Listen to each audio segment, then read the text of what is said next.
हैं कि अब तीसरी तिमाही के नतीजों का मौसम शुरू हो चुका है और ऐसे में एक एक करके मैनेजमेंट्स जो हैं हम शो पर लेकर आते हैं।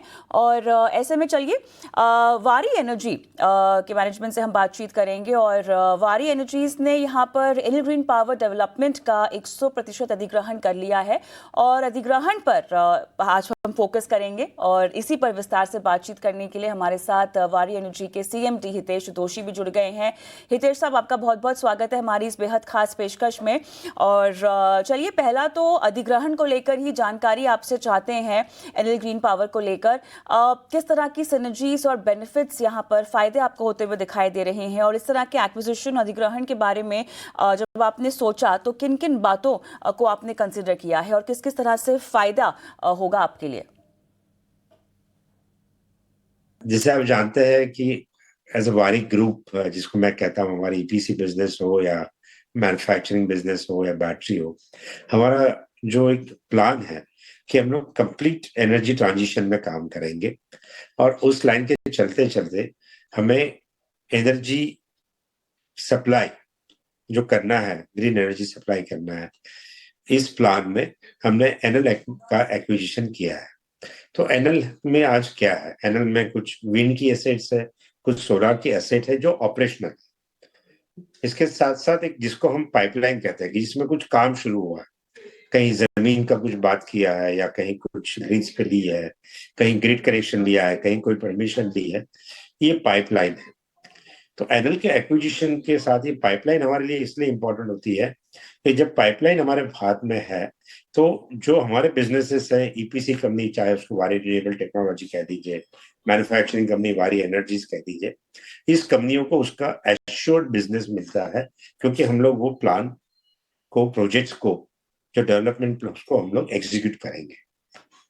तो इस तरह से एक स्ट्रेटेजिक एक्विजिशन है, प्लान के हिसाब से हम लोग चल रहे हैं, जिसमें हमारा एक प्लान है कि हम बैकवर्ड इंटीग्रेशन में जा रहे हैं, जहां हम लोग सेल बना रहे हैं, इंगॉट बना रहे हैं, वेफर्स बना रहे हैं, बैटरीज बना रहे हैं। दूसरी तरफ हम लोग आगे बढ़ रहे हैं कि जो चीजें हम बना रहे हैं या जो EPC का काम हम कर रहे हैं, इसको हम लोग कहाँ पे इम्प्लीमेंट करें। तो ये कंटिन्यूस हमारा पोजीशन चलेगा और काम चलेगा। बिल्कुल। एक अहम बात और हितेश जी मैं जानना चाहता हूँ इस अधिग्रहण, इस एक्विजिशन को लेके कि इस अधिग्रहण को फंड किस तरह से किया जाएगा, वो क्या तौर तरीके होंगे और क्या किसी तरह की मंजूरियां जो हैं वो अभी पेंडिंग हैं, ज़रा इस बारे में रोशनी डाल पाएं आप। कंपनी में ऑलरेडी हमारे पास कैश है, तो फंड का अरेंजमेंट ऑलरेडी इंटरनल एक्यूरेट से हो चुका है। नॉर्मली प्रोजेक्ट फाइनल करने के बाद आप जानते हैं कि उसका एक प्रोसेस होता है, जब तक हम लोग फुल पेमेंट करते हैं, कुछ स्टैट्यूटरी क्लियरेंसेस होते हैं। तो ये सारा नॉर्मली 60 to 90 डेज लगता है। कभी ये कम समय में भी हो सकता है, कभी थोड़ा ज्यादा समय भी इसमें जाता है। थोड़ा सा यहाँ पर कैपेक्स के बारे में हम जानना चाहेंगे और किस तरह के कैपेक्स के लिए यहाँ पर अब कंपनी तैयार होती हुई आपको दिखाई दे रही है। हाल ही में जो अनाउंसमेंट हुई है उसमें लगभग 551 करोड़ रुपए का इन्वेस्टमेंट करने की बात सामने आई है और 200 करोड़ यहाँ पर जो 300 मेगावाट का इलेक्ट्रोलाइजर मैन्युफैक्चरिंग प्लांट सेटअप होगा उसके लिए अलॉट किए जाएंगे। और साथ ही 2073 करोड़ का कैपेक्स और इन्वेस्टमेंट जो है 650 करोड़ का जो lithium ion advance chemistry storage cell manufacturing plant बनाया जाएगा उसके लिए आप अलॉट करने वाले हैं। क्या सब कुछ एज प्लान चल रहा है?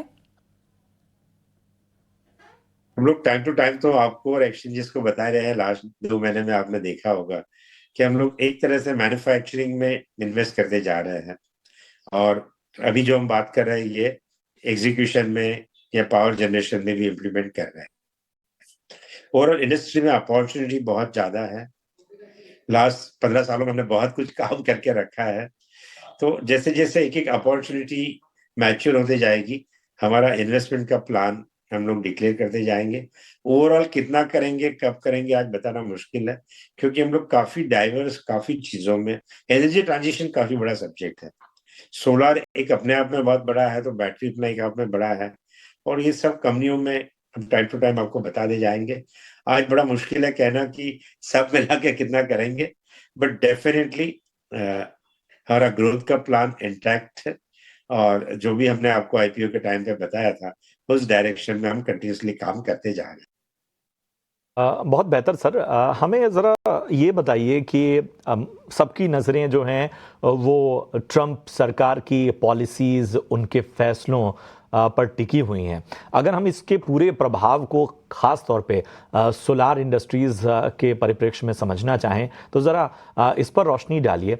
और अगर हम देखते हैं कि जो इन्फ्लेशन रिडक्शन एक्ट है उसमें कोई बदलाव होता है या टैरिफ को लेकर कोई स्टांस अलग तरीके का सामने आता है, तो उन परिस्थितियों के लिए किस तरह से तैयार हैं आप? डोनाल्ड ट्रंप की अगली टर्म अगर आप देखेंगे तो बहुत अच्छा सोलर का ग्रोथ उन्होंने किया था, और इस बार उनके साथ इलॉन मस्क है जो हमारे सोलर इंडस्ट्री से ही है, और वो बार बार कहते हैं कि सूर्य की सारी शक्तियां उसको पकड़ के जमीन पे लानी चाहिए, और जिसमें वो सोलर को प्रमोट करते हैं। ट्रम्प साहब का और भी एक कहना है कि मेड इन अमेरिका को ज्यादा पुश करना चाहिए, लोकल जॉब्स को क्रिएशन होना चाहिए, और जैसे आप जानते हैं हमने ऑलरेडी अमेरिका में हमारा ट्रायल प्रोडक्शन शुरू कर दिया है। तो अमेरिका का कस्टमर बेस लास्ट 10 सालों से हमारे पास है। इंडिया के हम लोग लार्जेस्ट एक्सपोर्टर हमने करके दिखाया है पास्ट में। कस्टमर रिलेशनशिप वहाँ है, लोकल मैन्युफैक्चरिंग वहाँ है। तो सब मिला के जब आप देखेंगे पिक्चर को तो हम काफी ऑप्टिमिस्टिक है कि जो कुछ हमने अमेरिका में पहले किया उससे बहुत ज्यादा अगले कुछ सालों में कर पाएंगे, ऐसा हमारा मानना है आज की परिस्थितियों को देखते हुए। हितेश साहब, थोड़ा सा कंपटीशन पर हम बात करना चाहते हैं, जहां पर इस सेक्टर में हम देख रहे हैं कि इंटेंसिटी बढ़ती हुई भी जा रही है और कंपटीशन इतना बढ़ जाएगा कि अगर हम मार्जिन्स की बात करें 2028 तक काफ़ी इम्पैक्ट हम होता हुआ देखेंगे। आप कितने सहमत हैं इस एनालिसिस से?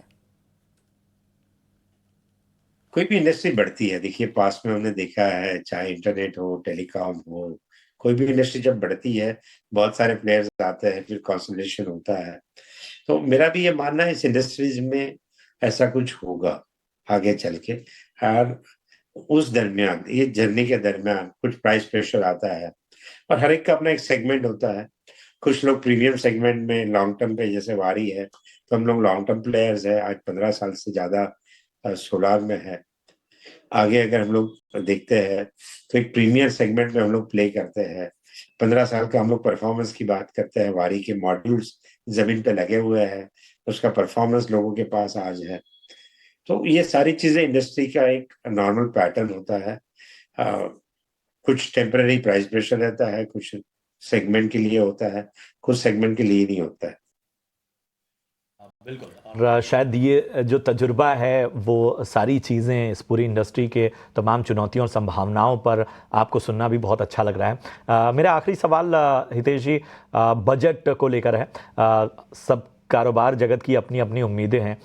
अपने क्षेत्र के लिए आप बजट में किस तरह की उम्मीदें चाहते हैं या किस तरह की रिकमेंडेशन आपकी होगी? देखिए सोलार अभी सब्जेक्ट खाली सोलार नहीं रहा है या बैटरी नहीं रहा है, ये एक एनर्जी हो गया है। एनर्जी की डिमांड हम लोग जैसे जानते हैं कंटिन्यूसली बढ़ रही है, तो बजट में एनर्जी का जनरेशन बढ़ना चाहिए, और जितना जल्दी बढ़े उतना इकोनॉमी के लिए, और न्यू इकोनॉमी जिसको मैं कहता हूँ, जहाँ हम लोग ग्रीन ट्रांजिशन की बात करते हैं, उसके लिए बहुत जरूरी है। तो बजट में डेफिनेटली हमारा एक्सपेक्टेशन यही होता है कि इसको कैसे मैन्युफैक्चरिंग को ज्यादा से ज्यादा बढ़ावा दिया जाए, कैसे मेक इन इंडिया को बढ़ावा दिया जाए। उसमें चाहे टैक्स में वेरियस चीजें हो, चाहे ईज ऑफ वर्किंग में हो, वो सारी डिमांड है हमारी नॉर्मली। तो मैं नहीं कहूंगा, मैं उसको कहूंगा हमारे सुझाव होते हैं। बट फॉर्चुनेटली सरकार को आप जैसे जानते हैं बहुत सारी स्कीमों के साथ उन्होंने सोलार को बहुत कुछ बढ़ावा दिया है, और हमारा ये मानना है कि ये बढ़ावा देने का काम इस बजट में भी कंटिन्यू रहेगा, और इंडस्ट्री आज जो है उससे काफी आगे जाएगी। बिल्कुल यही आशावादी नज़रिया होना भी चाहिए किसी भी क्षेत्र में बेहतर करने के लिए। शुक्रिया करेंगे हितेश जी हमसे जुड़ने के लिए और कारोबार से लेकर बाकी पहलुओं पर अपनी राय रखने के लिए। आपको, आपकी पूरी टीम को, आपके कारोबार के लिए हमारी ओर से शुभकामनाएं, और आगे के तमाम आपके प्लान्स जो हैं वो बेहतर और बेहतरीन बने, यही हमारी शुभकामना है। चलिए तो वारी एनर्जी के मैनेजमेंट से तो हमने बात कर ली, अब वारी एनर्जी पर एक राय ले लेते हैं। आज हम देख रहे हैं एक पॉजिटिव मोमेंटम देखने को मिल रहा है। गौरांग सर, ऊर्जा क्षेत्र या ख़ासतौर पे वैकल्पिक ऊर्जा, सोलार इंडस्ट्रीज, रिन्यूएबल एनर्जी, ये सभी जो हैं, और कम से कम बजट से पहले तो ज़्यादा ही फोकस होता है। हमें बताइए कि ये पूरा क्षेत्र और ख़ासतौर पे वारी एनर्जीज कितनी क्षमता आपको नज़र आती है?